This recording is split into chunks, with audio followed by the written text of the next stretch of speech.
Assalamualaikum warahmatullahi wabarakatuh. Selamat malam. Ini kebetulan hari ini masih suasana bulan Ramadan, minggu kedua ya. Selamat malam buat para penonton 4/4 yang lagi nongkrongin channel ini. Hari ini hari yang istimewa ya. Saya kebetulan lagi di gudang penggilingan beras. Kalau kata orang Sunda ini namanya helleran. Heller ya. Bukan hiller, heller. Jadi untuk menggiling gabah menjadi beras. Hari ini kami di sini 4/4 mau mewawancarai seorang pelaku bisnis, salah satu bandar beras, salah satu pelaku bisnis beras, petani juga yang ada di kota Kabupaten Bandung, tepatnya di Ciparai, untuk membahas fenomena tentang beras selama awal tahun 2024 yang sempat bikin heboh tuh karena mengalami kenaikan yang signifikan. Kenapa saya ingin bahas tentang beras ini? Beras adalah makanan pokok bangsa Indonesia. Semuanya kita makan nasi ya. Jadi pasti seluruh rakyat Indonesia tuh lagi risau-risaunya nih, apalagi lagi bulan Ramadan menuju Lebaran, pasti harga bahan pangan ikut naik, terutama beras ya. Dari mulai terhitung dari bulan Februari kalau nggak salah, kenaikan beras itu yang begitu signifikan sampai naik lebih dari 30-50%. Bahkan di kota-kota besar sampai mengantri ya. Itu mengingatkan kita ke tahun 60-an dulu, pada saat zaman Pak Soekarno sebagai presiden saat itu, bangsa Indonesia mengalami pergolakan ekonomi yang sangat dahsyat sampai setiap keluarga hanya diberi 3 liter beras. Nah mungkin saat ini ada kemiripan tapi berbeda kasus. Nah untuk lebih lanjut dan tidak berbahas panjang lebar, saya akan menanyakan langsung ke narasumber kami hari ini, Mas Agus, Kang Agus ya. Beliau kebetulan yang mempunyai gudang pabrik pengolahan beras Helleran yang ada di Ciparai. Kita sama-sama menonton. Selamat menyaksikan. Semoga bermanfaat buat Anda semuanya. Cuy.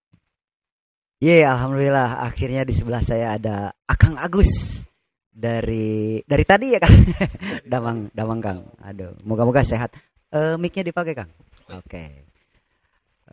Alhamdulillah Kang Agus bersedia untuk diwawancara mengenai nasib bangsa Indonesia nih ke depannya.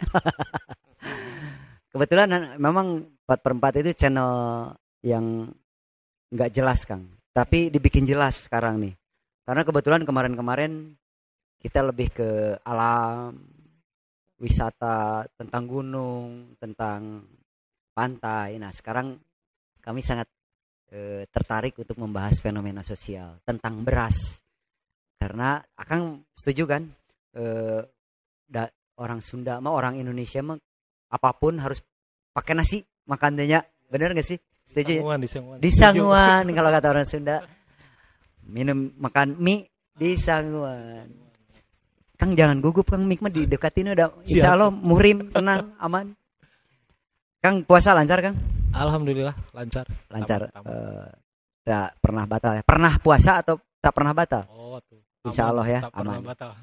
Jadi Kang Agus ini pelaku bisnis sekaligus petani juga. Leres Kang, petani betul ya? Betul. Petani apa sih Kang? Petani padi, petani sawah. Di deketin. Petani padi. Oh, menanam padi ya khusus. Menanam padi khusus saya mah. Kalau di ladang enggak? Di ladang enggak ya. Terus kalau ini apa Kang? Ini tuh apa? Pabrik penggilingan padi. Penggilingan padi dari gabah mulai gabah sampai jadi beras. Oke. Setuju banget ya teman-teman kalau kita langsung nanya ke masternya langsung nih. Saya tuh mau nanya Kang. Jadi kebetulan kan saya juga seorang suami, seorang bapak rumah tangga nih. Ya. Sehari-hari agak repot nih karena harga beras dari awal tahun mahal mahal banget memang. Beneran. Sampai saya rada berantem ke istri. Berantemnya bukan nih kok minta uang terus gitu. Pak ini kurang beras naik. Kalau kita sebagai laki-laki kan jarang mengetahui harga, taunya ngasih duit aja ya. Iya, betul. Nah, menurut Akang nih, Kang Agus, kenapa fenomena beras ini terjadi di awal tahun 2024 Bahkan di sebelum-sebelumnya nggak pernah kejadian beras sampai naik puluhan persen seperti ini. Cikan kunaon Kang, kenapa Kang? Kalau sepengetahuan saya gitunya, saya berkecimpung di beras ini dari tahun 2000. Fenomena sampai harga beras meningkat kayak gini, saya juga baru pertama kali. Baru pertama ya, dari tahun 2000 ya? Dari tahun 2000 saya masuk di bidang beras. Nggak pernah terjadi itu karena saking tingginya ya kenaikan harganya. Biasa ada kenaikan, biasa awal bulan memang biasa terjadi kenaikan. Setiap awal bulan? Setiap awal bulan ada. Bulan apapun ya? Iya, enggak, setiap awal tahun. Oh, setiap awal tahun. Setiap awal tahun memang fenomena kenaikan beras memang selalu ada. Cuman kalau untuk tahun yang ini 2024 ini, wah itu udah di luar nalar kalau bisa dikatakan. Di luar nulur. Nah, di luar nulur. Untuk kenaikannya sampai hampir 2 kali lipat. Hampir 100% berarti? Hampir 100%. Subhanallah.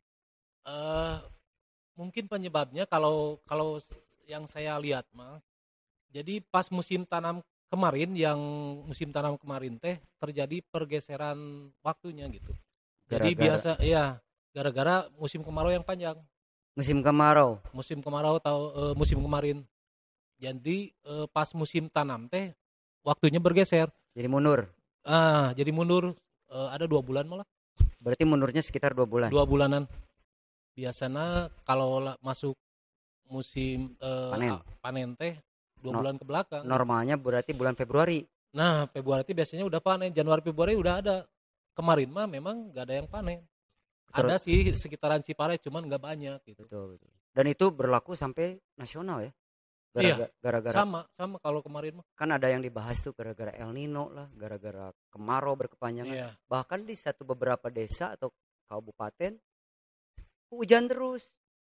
Jadi aneh kan? Iya, memang kebetulan bumi ini memang lagi capek kali ya. Iya. Jadi musimnya nggak jelas. Iya memang. Di beberapa provinsi Kang nih, kayak Papua, Sulawesi, Kalimantan, itu kemarau parah Kang. Iya. Tapi di Jawa Barat hujan terus. Iya memang. Memang fenomena. Nah, kalau hujan terus juga ngaruh ya ke panen. Kalau hujan mah sih kalau buat musim tanam mah tidak berpengaruh. Justru bagus. Justru bagus. Nah, tapi di beberapa daerah, terutama di Kota Bandung, saya ngomongin Bandung ya guys. Maksudnya karena kebetulan saya orang Bandung. Ada beberapa daerah yang saya baca nih di media ya. Salah satunya Sukajadi itu sampai ngantri Kang. Ngantri. Ibu-ibu sampai caririk, ada yang pingsan. Dan mereka ngomong kenapa kok bisa begini. Nah, menurut Akang padahal nih salah satu pemasok terbesar Kota Bandung adalah Ciparai salah satunya dengan Majalaya. Bener ya? Iya betul. Nah, kenapa Kang bisa begitu? Apakah permainan atau gimana nih? Kalau untuk pasokan, kalau sampai tidak ada mah enggak sih. Ada, cuman memang frekuensinya gitu berkurang lah. Tapi harusnya enggak ngantri kan? Iya, harusnya memang enggak. Dan tiap hari mah kalau daerah Ciparai gitu kan beginian banyak. Pasti adalah yang kirim ke Bandung. Berapa banyak tuh Kang? Berapa ton? Kalau lagi musim panen mah sampai ke 20 sampai 30 ton masuk per hari. Per hari ya? Per hari masuk. Jadi kita sama-sama kalau tahu. Kemarin ya lah 20 mah masih kayaknya masuk sebetulnya mah. Berarti ada kecenderungan permainan ya. Maksudnya nggak tahu sih kalau ada yang nahan. Mungkin Akang sih nggak tahu, tapi ini kan beliau yang salah satu pengirim terbesar ke Kota Bandung itu adalah Ciparai. Nah, salah satunya pelaku bisnisnya adalah Kang Agus. Iya. Kang Agus tahu banget. Jadi setiap hari itu ke kota besar itu pasti ada. Tidak pernah sampai enggak ngirim. Minimal 30 ton. 30 ton mah ada siap per hari. Harusnya nggak ada antrian kan. Nah, mengenai ini agak sedikit ke politik, tapi politiknya ya kelas kita ecek-ecekan lah. Gara-gara pemilu nggak salah satunya? Pra pemilu nih. Pra pemilu mungkin ada. Soalnya ke saya juga ke sini. Ada beberapa orang lah yang borong beras gitu pas tiba-tiba datang ke pabrik perlu beras sekian ton, 2 ton, 3 ton. Dan jumlahnya masif ya? Ya, gede. Memang lumayan gede. Kan biasanya jarang-jarang gitu. Jarang-jarang memang sampai ke nyusul ke Eleran. Bulan gitu. Apa itu, Kang? Sebelum pemilu. Januari Februari berarti ya? Iya, yang paling itu nama Januari akhir lah. Iya, benar-benar. Mau pemilu. Jadi 2024 ini ujian untuk semua orang ya. Ternyata ada beberapa kepentingan juga untuk kekuasaan, untuk politik, untuk apapun itu. Yang jelas kalau dari petani dan pedagang seperti Kang Agus ini tidak ada masalah satupun untuk pengiriman beras. Jadi lancar semuanya, harusnya lancar ya Kang? Lancar. Kalau pengiriman mah cuman mungkin gara-gara panen aja bergeser. Tapi kan stok masih banyak. Nah, kemarin stok ada, banyak sih enggak, cuman stok masih ada. Betul, gitu. Sampai lebaran itu aman lah ya. Aman lah. Tapi ada kenaikan permintaan sebelum pemilu. Nah, itu banyak yang ngeborong tepuguh-puguh. Kalau hukum pasar mah kan permintaan banyak, stok kurang, otomatis kan harga naik. Nah, itu. Jadi yang saya itu mah udah jadi hukum pasar pasti. Ya. Nah, itu jadi tanpa apa seminggu rokok aman, Kang. Jadi guys, kami di sini bukan untuk menggurui atau mencari-cari masalah, tidak. Sebenarnya ini masalah bersama gitu. Channel 4/4 ini kebetulan kami bapak-bapak semua juga. Jadi ngalamin gitu susahnya beli bahan pangan, Kang. Terutama ini yang menjerit istri nih. Para istri kita tuh caririk guys, nangis guys. Jadi kita tuh selalu, padahal kita ngasih udah agak lumayan cukup, tapi hampir tiap hari minta lagi, kurang gara-gara beras. Nah, otomatis beras naik, yang pokoknya naik, semuanya ikut naik, Kang. Iya sih. Sampai cicilan juga naik. Gitu. By the way Kang Agus, terima kasih loh udah nyempetin. Padahal Kang Agus ini tadi katanya lagi mau malam Jumatan enggak. Kebetulan ini hari ini Kamis malam. Jadi aduh, lu kalian mengganggu aja nih. Padahal mau sunnah dulu katanya. Maaf ya Kang. Nanti terusin aja sampai sahur. Siap. Jangan lupa keramas. Masih tentang beras nih Kang. By the way, hari ini terhitung tanggal berapa sih Kang? Tanggal 27 ya? 26. 28 maaf. Oh iya, 28 Maret 2024. Harga gabah akan nerima berapa dari sini? Terakhir saya beli 7.000 per kilo. 7.000 per kilo ya. Gabah kering panen ya. Nah, beras itu kondisinya kan kalau di pasaran itu Kang, kalau saya belanja nih sekedar bantu istri ya. Saya tuh ada lihat beberapa varian sampai dari kelas raskin sampai kelas premium. Saya lihat ada yang 12.000, 10.000 juga mungkin ada ya, tapi kayaknya sih sekarang udah nggak ada. Dari 14.000 sampai sekian sampai nggak terhingga ya. Padahal menurut Kang Agus beras itu tidak ada yang jelek, bener nggak sih? Kalau beras nggak ada yang jelek sih sebetulnya, beras mah bagus semua. Bagus semua ya. Dari gabah itu semuanya sama. Cuman kalau biasanya kalau beras perbandingan beras Ciparai sama beras lokal daerah lain memang berbeda gitu. Ciparai ada spesial ya. Nah, itu. Kalau beras luar biasanya lebih rendah, lebih murah. Lebih rendah ya. Kayak beras Indramayu. Itu bedanya bibit atau apa, Kang? Daerahnya, Kang. Daerahnya. Ya, daerahnya memang. Jadi menjadi sebuah padi yang berkualitas itu salah satunya adalah kontur tanah juga salah satunya berpengaruh ya. Soalnya kalau biasanya kan kalau bibit yang daerah Ciparai juga ngambil dari Subang. Dari Subang, dari Indramayu. Betul. Tapi kalau udah jadi berasnya, udah jadi ditanam di sini, terus bibit sama, harganya pasti beda. Harganya beda. Iya. Karena terjaga kualitasnya kalau di Ciparai. Iya, tanahnya lah. Tanahnya yang memang mendukung untuk beras yang berkualitas. Begitu guys. Jadi untuk urusan beras miskin, untuk beras yang premium, yang medium itu sebenarnya nggak ada. Yang ada itu hanya beras. Nah, yang di pasaran itu mungkin karena ada yang beras impor salah satunya. Ada yang beras kualitas rendah tuh mungkin dari yang kata bilang tadi, kualitas tanahnya yang memang tidak semua daerah mendukung untuk menghasilkan beras berkualitas. Kalau untuk khusus lokal Ciparai paling ada dua jenis. Dua jenis apa aja tuh? Untuk medium sama premium. Saking bedanya bagusnya ya. Bedanya kan cuman di pengolahan saja. Pengolahan. Ya. Nah, bedanya apa pengolahannya, Kang? Kalau untuk jenis medium pas di penggilingan dijualnya sama yang patah kayak gitulah semua.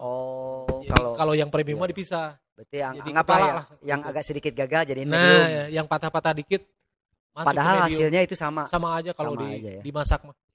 Buat teman-teman yang nonton begitulah kira-kira pengetahuan tentang beras. Jadi saya juga baru tahu nih, ternyata beras itu dari sananya emang udah bagus. Yang ada itu hanya beras gagal potong, yang digiling, ya betul, yang digilingnya nggak terlalu rapih lah. Mungkin sama dipisahkan. Presannya. Ya, presannya kan kalau yang premium putih. Oke, itu gara-gara apa Kang bisa jadi putih? Enggak, di sini kalau itu mau pengolahan masuknya. Oh, masuknya pengolahan. Ya, human lah ya. Nah, itu. Jadi manusiawi kalau ada yang gagal, ada yang, itu mah pasti semua seller juga, semua pabrik penggilingan sama ya begitu. Itu tentang beras. Jadi kita sedikit agak science ya. Jadi tentang beras kalau dari petani itu pasti beras itu semuanya bagus, gabah itu semuanya sama. Yang jadi masalahnya adalah dari penggilingannya gitu. Nah untuk daerah Ciparai di sini ada antrian nggak Kang? Antri beras gitu sampai? Nggak pernah kalau Ciparai. Dari Februari itu? Dari Februari aman.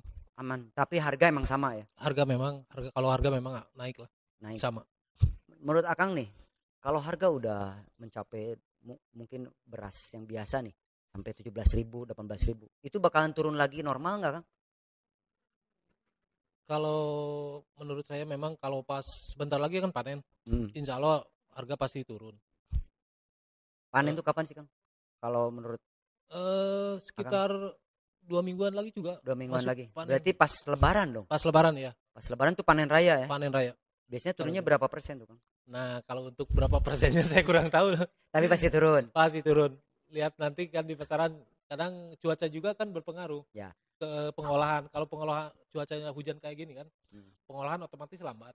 Kan dijemur dulu kan. Ya. Nah itu nantinya berpengaruh pada pasokan. Oke. Pasokan berarti harga berasnya pasti rada. Seturun-turunnya nih berapa persen? Dari harga sekarang? Ya.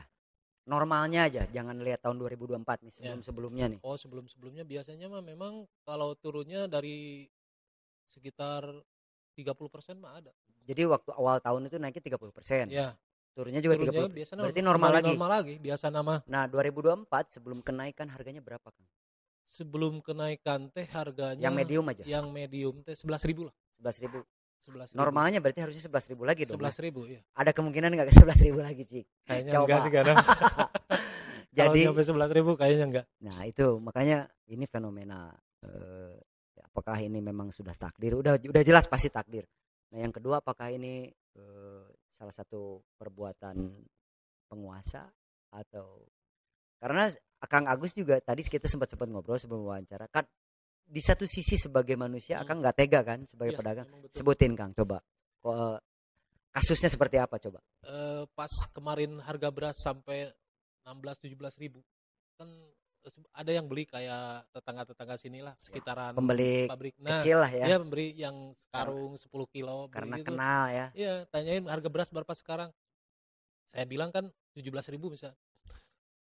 Aduh uangnya kurang, sebetulnya hati kecil saya mah gak tega gitu, gak tega beneran. Ada uangnya berapa saya mah kasih lah kalau sama tetangga kayak gitu mah gitu. Masya Allah. Kecuali kalau saya doakan semua pedagang bagus ya bisa menolong rakyat kecil. Amin. Jadi intinya pedagang dan petani pada saat kenaikan beras mereka tidak terpengaruh sebenarnya ya. Sebetulnya mah tidak mau. Nih ini salah satu poin buat Anda semua nih. Kalau untuk pedagang mah pengennya mah tidak mau mahal sebetulnya mah, pengen lancar aja lah. Ya. Normal aja lah ya. Normal aja. Udah kayak beras mahal teh penjualan kan otomatis kan harga daya beli masyarakat teh menurun gitu. Meskipun keuntungan naik ya. Nah, keuntungan memang ada naik. Sebetulnya mah kalau naik sampai segini kan enggak, soalnya kan kita beli gabahnya juga mahal. Ya. Terus biaya produksi otomatis. Tapi naik. Kan kalau dari petani emang nggak mahal kan, Kang? Kalau dari petani naik juga sih. Naik juga. Kemarin berapa persen naiknya? Gara-gara yang Februari. Harga itu terakhir teh biasanya mah harga gabah basah teh terakhir teh 600 ribu per kintal. Ya. Terakhir teh sampai naik teh sampai 7.500. Gara-gara itu panen mundur itu. Iya, gara-gara panen mundur. Itu mah udah pasti lah ya. Iya. Nah, yang jadi masalahnya kan pada saat menjadi beras itu sangat mahal sekali gitu kan. Itu kan dia. Tidak normal kan ya. Iya, memang. Kenaikannya sampai 50%. Itu siapa yang mulai kan? Coba. Pasti tahulah, bocorin dong. Nggak tahu sih. Dari pusat. Kalau menurut pedagang, pusatnya di mana sih Indonesia itu? Kalau Jakarta tetap. Jakarta, Pasar Induk Cipinang kan. Cipinang ya, yang nentuin itu. Iya. Itu ada selebarannya ke sini langsung. Enggak sih, kalau selebaran enggak. Cuman kan kalau lagi Mahama memang permintaan via telepon, wah rame. Oh gitu ya. Iya. Sampai sekarang rame nggak? Kalau sekarang udah mulai turun. Udah mulai turun. Kita doakan bareng-bareng ya Indonesiaku, semoga kembali normal ke 11.000. Amin. Per kilo ya? Iya, per kilo. Aduh. Karena kalau nggak turun-turun saya juga nggak jadi ngambil yang kedua nih. Cicilan maksudnya. Bukan istri, bukan. Tenang. Jangan itu. Betul. Kang Agus sudah nambah? Mobil maksudnya. Belum. Oh, tenang, nggak akan bocor ke istri, tenang aja. Amin. Oke. Jadi mungkin teman-teman yang di channel 4/4 yang lagi nonton nih, semoga percakapan kita malam ini bisa menjadi sebuah informasi yang bermanfaat ya Kang ya. Amin. Kita sekali lagi ngajak berdoa bareng-bareng, apalagi di bulan yang mustajab ini. Moga-moga doa kita terdengar oleh langit, didengerin, dikabulkan oleh Allah ya. Amin. Jadi 11.000 ya Kang. Amin. Kita mau beli sekarang sekilo 11.000 malah. Ayo sakit lagi dicicil tapi tetap. Nah Kang Agus, untuk yang terakhir nih, harapan Kang Agus sebagai pedagang beras, ya pribadi lah. Jangan mikirin tentang moral, jangan mikirin tentang aduh saya nggak tega, nggak. Ini sebagai pedagang aja, pelaku bisnis, apa yang ingin dicapai oleh Kang Agus untuk Indonesia, untuk diri sendiri aja? Kalau harapan saya merangkap sebagai petani ya, sama sebagai pedagang lah istilahnya ya, untuk situasi perdagangan ini mudah-mudahan normal kembali lah. Jadi nggak membebani masyarakat kecil gitu. Kalau dengan harga mahal itu wah kasihan memang rakyat kecil. Satu sisi memang sebagai petani emang naik keuntungan ada. Cuman kan satu sisi diuntungkan. Nah, satu sisi diuntungkan, sisi lain kan sisi manusia, tapi sisi kemanusiaan kita kan ikut terenyuh ya. Enggak tega gitulah. Gimana kalau posisinya saya begitu? Gitu. Kan saya juga kan saudara-saudara banyak kan yang komplain, cina mahal. Kenapa gitu kan? Ya sama lah. Yang penting mah lancar kalau untuk pedagang mah. Normal. Mahal juga ada enggak harga beras rugi mahal, gitu. gitu. Enggak jadi rugi ya. Tetap aja ada keuntungan insya Allah ada lah. Cuman tidak merugikan masyarakat. Nah, itu dia. Berkah buat Kang Agus. Amin. By the way, ini kami sekali lagi mau ngucapin terima kasih buat kesempatannya Kang Agus di sama-sama. Interview kayak gini. Semoga semua yang ada di channel 4/4 bisa saling mendoakan juga buat usaha Kang Agus di sini lancar ya. Amin. Oke, terima kasih buat semuanya udah nonton kami. Jadi kesimpulannya harga beras itu naik, ada beberapa faktor yang bisa saya ambil kesimpulan. Yang satu adalah cuaca, mau itu El Nino atau mau itu kemarau yang berkepanjangan atau apapun itu memang kita nggak bisa melawan hukum alam. Itu Allah sudah membuat seperti itu dan impactnya ya seperti ini salah satunya. Baru segitu ya guys, belum yang lain-lain gitu. Nah, makanya kita berdoa semoga musim di Indonesia, musim di seluruh dunia lah normal kembali, cuacanya normal kembali, tidak ada yang kebanjiran, tidak ada yang kekeringan, karena itu salah satu faktor yang membuat harga beras saat ini lumayan tinggi. Nah mungkin agak sedikit berkurang tapi tetap aja itu berpengaruh sekali. Nah yang kedua adalah pemilu 2024, itu salah satu menjadi faktor yang menentukan juga. Meskipun Kang Agus tadi agak segan ngomongin, tapi kalau saya bisa nangkep gitu, memang banyak. Ini hanya salah satu pabrik kecil yang ada di Ciparai, tapi ini berlaku buat seluruh di Indonesia, pasti banyak yang seperti itu. Saya tidak mau ngomongin dari segi bansos atau apapun lah itulah. Tapi yang jelas pada saat mau pemilu itu banyak yang tiba-tiba order beras masif.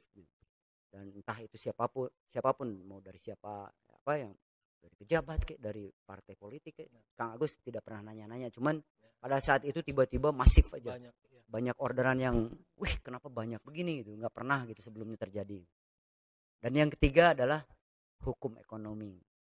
Jadi mungkin sekian info dari saya. Semoga apa-apa yang saya jelasin hari ini lewat Kang Agus dan lewat kami bisa membantu sedikitnya buat cara berpikir kita untuk menghadapi kondisi yang memang lumayan menyedihkan buat semua orang ya. Tetap strong, tetap bersabar dan tetap berikhtiar. Jangan lupa tersenyum kalau kata Ivan. Kita bersyukur semuanya. Assalamualaikum warahmatullahi wabarakatuh. Terima kasih Kang Agus. Semoga tercapai cita-citanya ya. Yang kedua. Amin. Pabrik yang kedua maksudnya. Selamat malam. Amin.